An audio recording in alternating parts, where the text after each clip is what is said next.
Greetings everyone, Core here. Time for a little movie review. Tonight we're going to go see The Kingsman, which is a sequel to the Kingsmen series, which now we have, there's two sequel, well we have the, what do you call two movies? I guess duology of The Kingsmen, and now we have The Kingsman.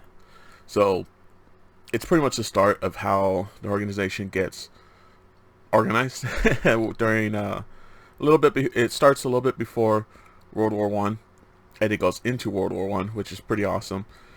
Just to see kind of like a alternative take of history to what happened and what led up to the Great War.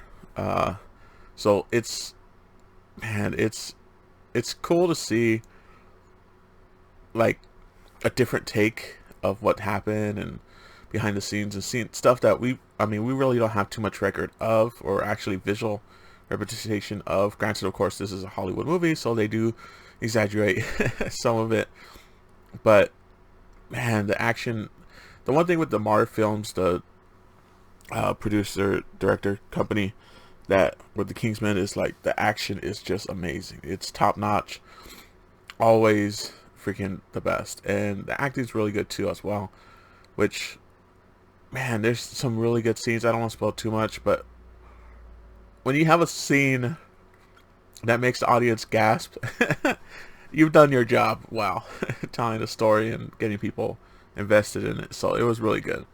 But yeah, man, I know we've had a lot of World War movies, a lot of World War One movies and stuff like that, and trench warfare, and how much pretty much hell and no man's land and stuff like that.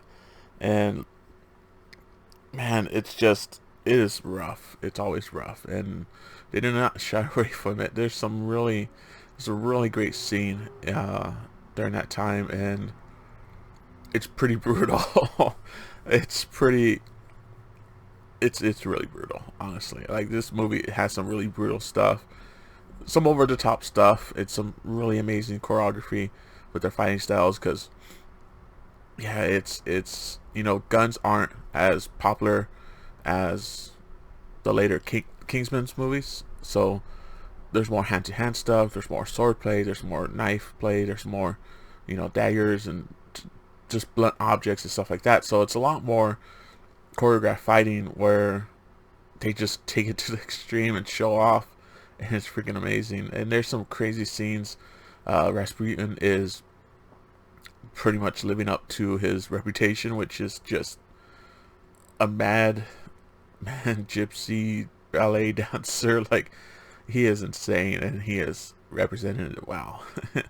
The other characters and everything, they do add a couple, I think, to try to link them up and stuff like that, and really get the story going. And man, it's a good story to see. The beginning starts off strong, middle has a really good turn, the ending is just satisfying, of course, and lots of good British wit and humor, which I'm a fan of, so I enjoy it. But overall, great movie. Definitely recommend it. And I don't know, maybe I might see it again. It's pretty entertaining. I might definitely try to take someone else to go see it, because it's fun. It's definitely a fun movie. Those guys, the Marv production company, they just do crazy good action. I kind of want them to do something else to show off, something more higher end, just to make it awesome. If they get into superheroes and stuff like that, I think that's really cool fun. So we'll see. But yeah, that's it for this one. Next movie will be Matrix Resurrection tomorrow. So until then, later.